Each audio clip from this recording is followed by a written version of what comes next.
मैं सितांशु शेखर द्विवेदी आज आपके अपने शिक्षण इंस्टीट्यूट में, जैसा कि आपको पता है कि यहाँ पर क्रमवार, क्रम से अध्यायवार, अध्याय के साथ, ठीक है, जो भी पढ़ाया जा रहा है एकदम लाइन से पढ़ाया जा रहा है, क्रमवार, क्रम से ही पढ़ाया जा रहा है, ठीक है। पिछले कक्षा में हमने आपको बताया था छंद, छंद के अंग मैंने आपको बताए थे। अब मैं बताऊंगा कि छंद कितने प्रकार के होते हैं, छंद के प्रकार। तो यहाँ पर आप देख पा रहे हैं कि छंद के प्रकार कितने हैं, 2 हैं। अच्छा, एक चीज थोड़ा सा ध्यान दिया करिए कि आप जो भी पढ़िए पारिभाषिक रूप से पढ़िए, लेकिन उसको फिगर के रूप में भी पढ़ा कीजिए। फिगर के रूप में पढ़ने से क्या होता है कि आपको चीजें आसानी से याद हो जाती हैं, ठीक है।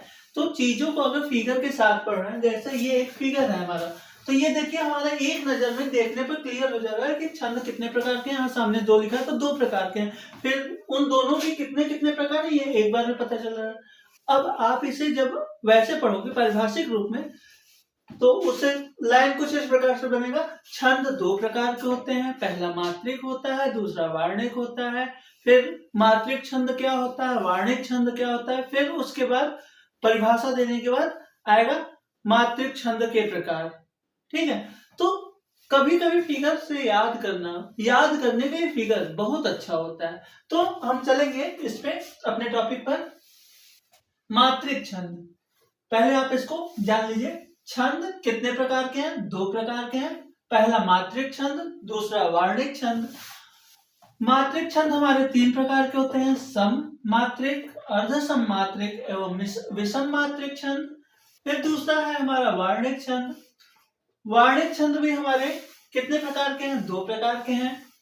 पहला सम वार्णिक, दूसरा अर्ध सम वार्णिक एवं तीसरा विषम वार्णिक छंद, ठीक है। अब थोड़ा सा पारिभाषिक तौर पर हम लोग इसको जान लेते हैं। इसको आप लोग स्क्रीनशॉट बैक जाकर के ले लीजिएगा।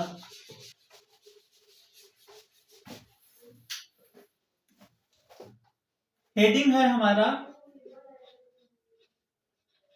मात्रिक छंद। वे छंद जिनमें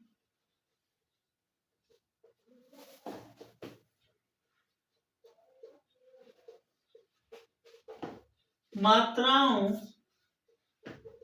की गणना पर, वे छंद जिनमें मात्राओं की गणना पर ध्यान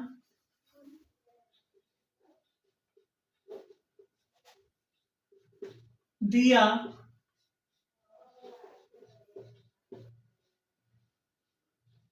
जाता है, वे छंद जिनमें मात्राओं की गणना पर ध्यान दिया जाता है, उन्हें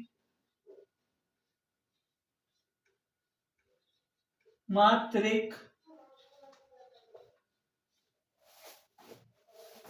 छंद कहते हैं। उन्हें मात्रिक छंद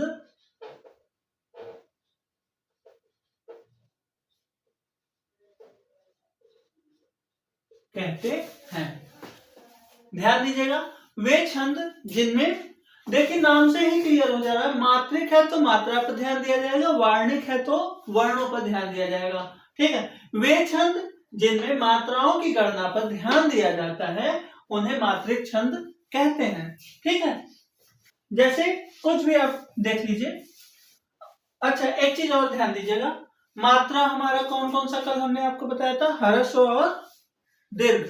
ह्रस्व को छंद के तहत नाम दिया गया है लघु, और दीर्घ को छंद के तहत नाम दिया गया है गुरु, ठीक है। अब ये तो मात्रिक छंद की परिभाषा हो गई। मात्रिक छंद अभी हम लोग पढ़े हैं कि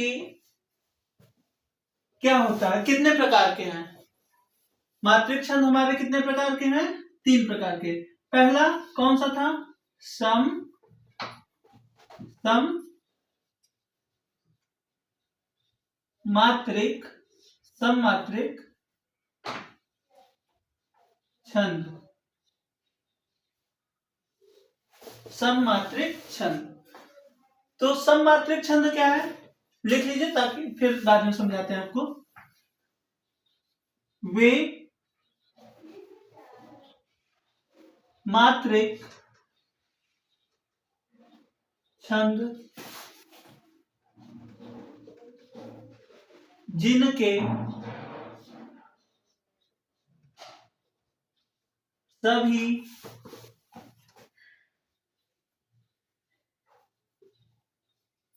चरणों में समान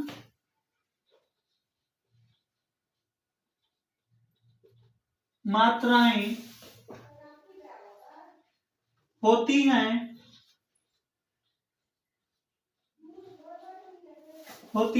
उन्हें सम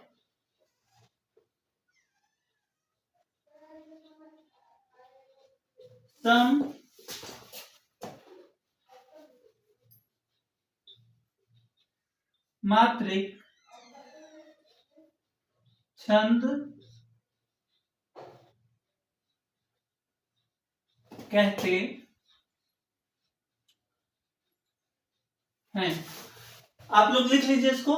वे मात्रिक छंद जिनके सभी चरणों में समान मात्राएं होती हैं उन्हें सममात्रिक छंद कहते हैं।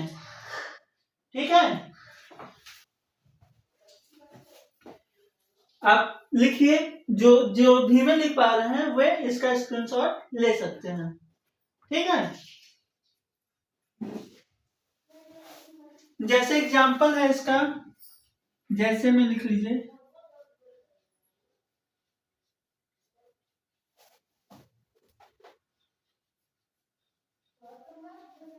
चौपाई। इसके प्रत्येक चरण में कितनी मात्राएं होती हैं? 16 मात्राएं होती हैं। फिर दूसरा है हरि गीतिका। हरि गीतिका, इसके प्रत्येक चरण में कितनी मात्राएं हैं? 28। इसके प्रत्येक चरण में कितनी मात्राएं हैं? 28। ठीक है, और भी बहुत सारे हैं, ये अभी आप लोग एग्जाम्पल के तौर पर जानिए कि चौपाई, इसके प्रत्येक चरण में कितनी मात्राएं हैं? 16 है। हरि गीत का ये भी सममात्रिक छंद है, इसके प्रत्येक चरण में कितनी मात्राएं हैं? 28 मात्राएं हैं। ठीक है, इसको थोड़ा सा समझ लीजिए, सममात्रिक छंद होता क्या है। जैसे चौपाई हम आपको बता रहे हैं, चौपाई का एक उदाहरण देख लीजिए। ये भी इरेज कर दे रहे हैं।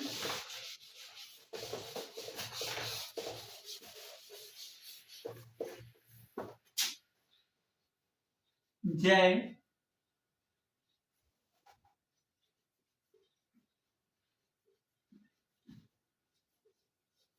चौपाई है। जय हनुमान ज्ञान गुण सागर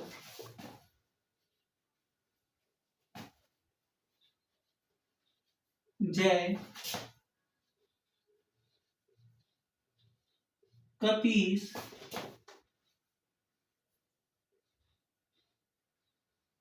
हूं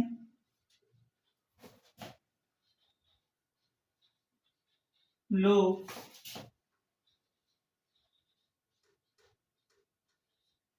उजागर।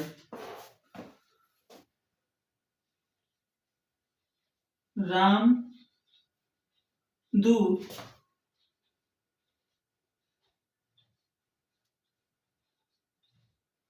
अतुलित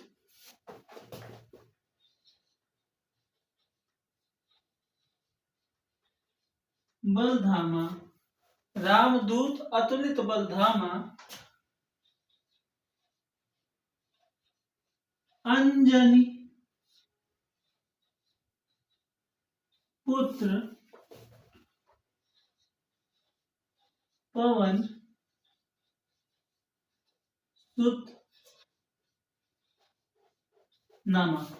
तो मात्रा हम लोग कैसे लगाते हैं, अभी आपको हम बताए थे, जहां पर लघु होता है वहां पर एक मात्रा गिनते हैं, और जहां पर गुरु होता है वहां पर दो मात्रा गिनते हैं। ये गुरु का सिंबल होता है, ठीक है, प्रतीक। तो यहाँ पर देखिए ज य हरस्व है दोनों, तो एक एक, यहाँ हरस्व है, यहाँ दीर्घ है या गुरु है, तो एक एक दो एक। यहाँ पर देखिए गुरु है, दो एक एक एक दो एक एक, ठीक है। तो गिन लेते हैं इसको, 1 2 3 4 5 6 7 8 9 10 11 12 13 14 15 16। तो यहाँ पर कितनी मात्राएं आ गई, 16। इसी तरह यहाँ भी देख लीजिए, एक एक एक एक, यहाँ 2 हो जाएगा, एक। यहाँ इसको आप ऐसे भी लघु लघु लघु गुरु लघु लघु लघु गुरु लघु लघु गुरु लघु लघु। तो यहाँ कितना हो जाएगा, 1 2 3 4 5 6 7 8 9 10 11 12 13 14 15 16। तो यहाँ भी कितनी मात्राएं हुई, 16 हुई। फिर इसमें देखिए यहाँ क्या है, गुरु है, गुरु लघु गुरु लघु लघु लघु लघु लघु लघु लघु गुरु गुरु। तो यहाँ कितनी हो गई, 2 3 4 5 6 7 8 9 10 11 12 13 14 15 16, ठीक है। इसको 2 गिनते हैं। यहाँ पर देखिए अंक की मात्रा हमने आपको कल बताया था कि यहाँ पर जहां पर अंक की मात्रा होगी वहां पर गुरु गिना जाता है। गुरु लघु लघु लघु लघु लघु लघु लघु लघु लघु गुरु गुरु। इसको गिनते हैं, 2 3 4 5 6 7 8 9 10 11 12 13 14 15। यहाँ पर ये संयुक्त है, तो यहाँ पर क्या हो जाएगा, 2 हो जाएगा। तो देखिए फिर से गिनते हैं, 2 3 4 5 6 7 8 9 10 11 12 13 14 15 16। तो यहाँ पर हम लोग को क्या मिला, यहाँ पर हम लोग को मिला कि प्रत्येक चरण में हमको 16 मात्राएं मिल रही हैं। हमको प्रत्येक चरण में कितनी मात्राएं मिल रही, 16 मात्राएं मिल रही। तो चौपाई हमारा कैसा छंद हुआ, सममात्रिक हुआ, जिसके प्रत्येक चरण में समान मात्राएं हो। ध्यान दीजिएगा, जिसके प्रत्येक चरण में समान मात्राएं हो उसे हम लोग क्या कहते हैं, उसे हम लोग सममात्रिक छंद कहते हैं। अभी इसको पढ़ना बाद में बताएंगे, या इसको लिख दिए तो इसको थोड़ा सा हम लोग समझ लेते हैं, पर सभी उदाहरण एक साथ बताएंगे। अभी आपको पारिभाषिक तौर पर आपको समझाएंगे, क्योंकि यहाँ लिख दिया तो बता देते हैं कि इसको पढ़ा कैसे जाता है। जय हनुमान ज्ञान गुण सागर, यहाँ पर देखिए यदि लगा है तो यहाँ पर आप रुक जाएंगे, ठीक है। जय हनुमान ज्ञान गुण सागर, फिर यहाँ पर देखिए विश्राम, फिर जय कपीस तिहु लोक उजागर, राम दूत अतुलित बल धामा, अंजनी पुत्र पवन सुत नामा। या आप इसे दूसरे लय में भी बोल सकते हैं, जय हनुमान ज्ञान गुण सागर, जय कपीस तिहु लोक उजागर, राम दूत अतुलित बल धामा, अंजनी पुत्र पवन सुत नामा। ये हमारा चौपाई पढ़ने का तरीका है कि जहां पर यति है वहां पर आप सांस लेंगे या विश्राम करेंगे। इसके बाद चूंकि हमारा क्लास ज्यादा बड़ा ना हो, सममात्रिक छंद पर हम अपने क्लास को यहाँ पर रोकेंगे और आगे की कक्षा आपको यथावत बताई जाएगी। तब तक के लिए धन्यवाद।